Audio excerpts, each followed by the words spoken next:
Kto poznaje te widoki? A, brawo! Zbliżamy się do Blue Eye. Tak, właśnie w tym sezonie powracam do miejsc, które już odwiedziłem, ale wielokrotnie one mają inny wymiar. Więc idziemy popatrzeć, co tam na Blue Eye.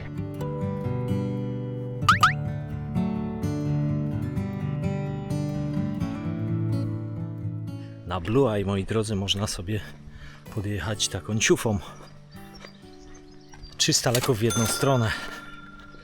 Tylko czy to ma sens? Czy na Blue Eye przyjeżdża się po to, żeby ciufa was zawiozła do gejzera, który bucha krystaliczną wodą?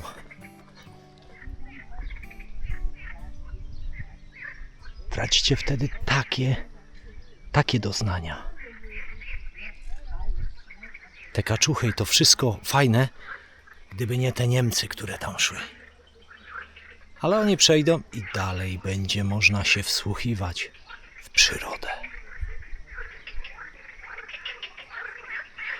Żaby, kaczuchy.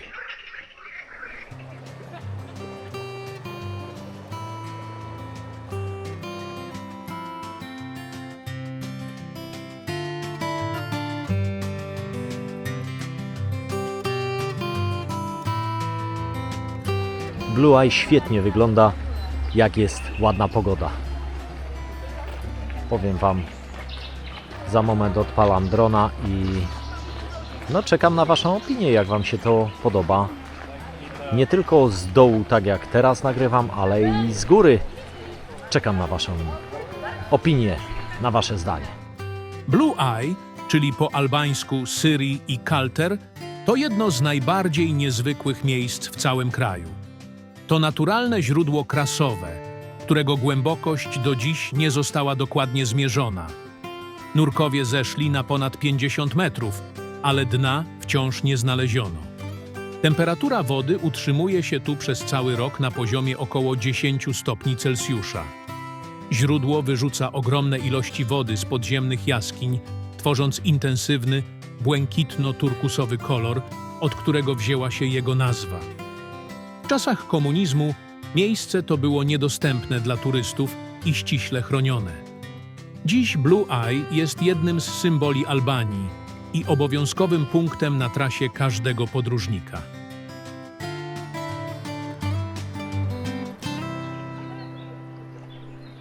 Śniadanie będę jadł na moim tarasie. Piękna pogoda. W zasadzie bezchmurne niebo. A, jeszcze wam pokażę, jaki mam z mojego tarasiku i śniadania widok. Ano, widok mam taki. No i przyszedł czas, by pożegnać się z tym pięknym widokiem. No i trzeba by było jakieś krótkie podsumowanie Albanii w 2025 roku zrobić. Co fajnego, a co niefajnego mnie tu spotkało. Ale to wrócimy do tego tematu już za chwilę.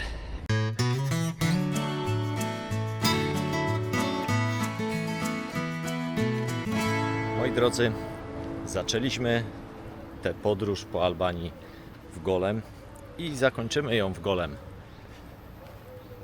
Cóż w kwestii podsumowania? Może te pozytywne tematy. Albania nadal jest piękna. Warto ją zobaczyć.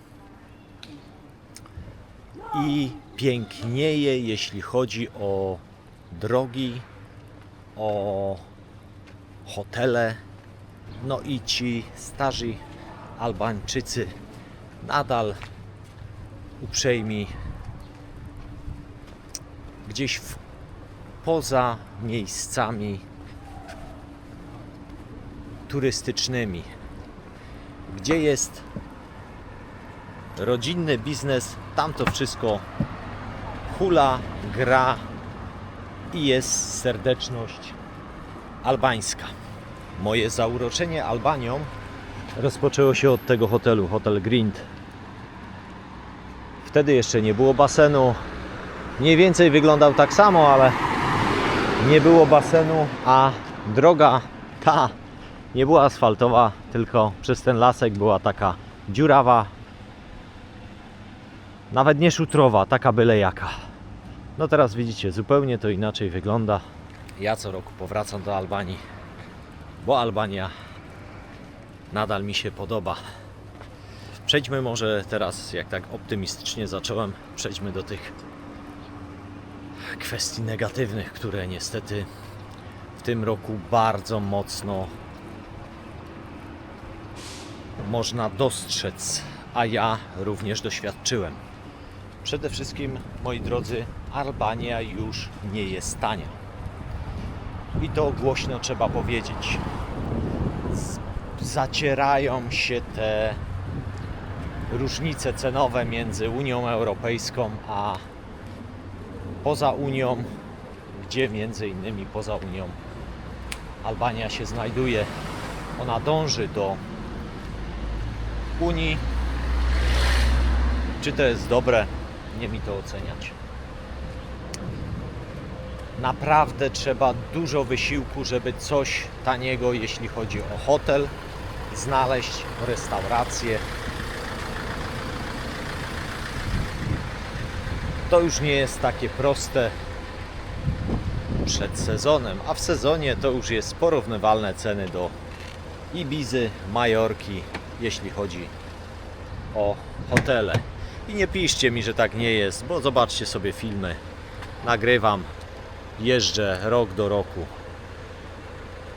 i widzę, a tym, którzy będą się zachwycać Albanią i mówić, że jest tanio, to zapraszam Was na Ibizę, na Majorkę.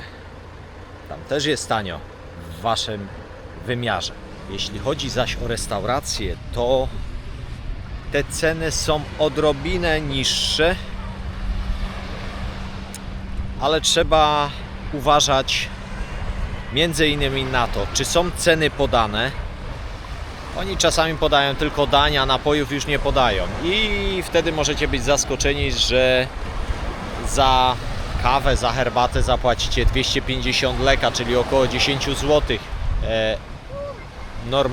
Normalna cena to jest około 100 leka.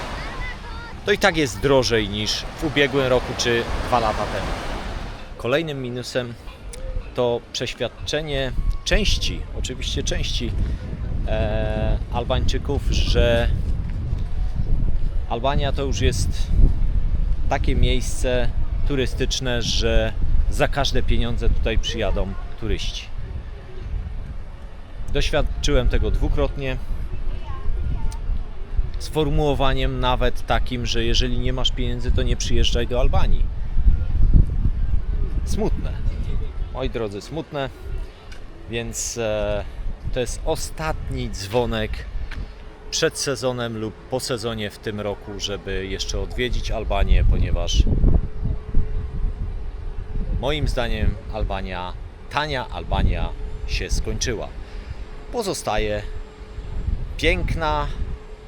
Pozostają piękne plaże, drogie hotele, uśmiechnięta obsługa, która niejednokrotnie nie do końca fair będzie z Wami. No i jeszcze brudna Albania. To jest kolejny minus.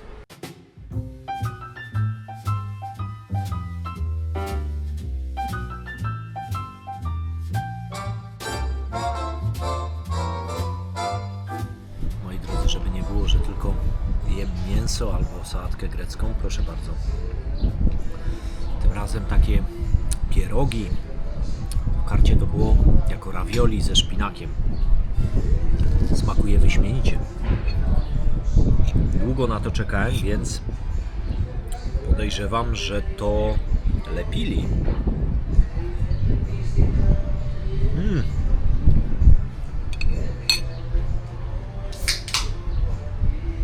Pycha. Bardzo dobre. Tylko że tych pierożków to ja 6 mam. Ja bym ich potrzebował z 20, żeby się najeść. Damy radę. Smacznego Wam życzę.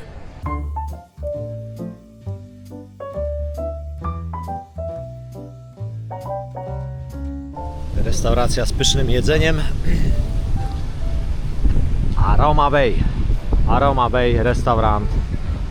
Nie polecam również północy Albanii w maju.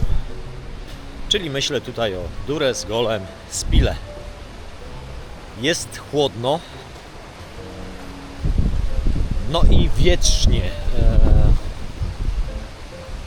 Co więcej, plaże nie są przygotowane, a te bary, beach bary, restauracje, hotele dopiero się otwierają.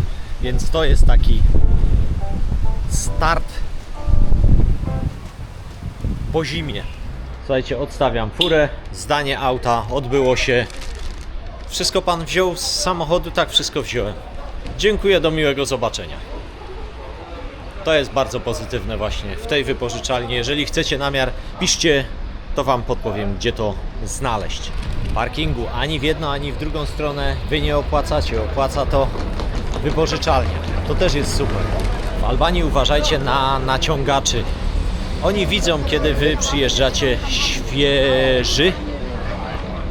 No i później was tam starają się w jakiś sposób skroić. Czy to w restauracji, czy w hotelu. Jak w pierwszy dzień przyjechałem, to od razu mi krzyczeli jakieś niebotyczne kwoty.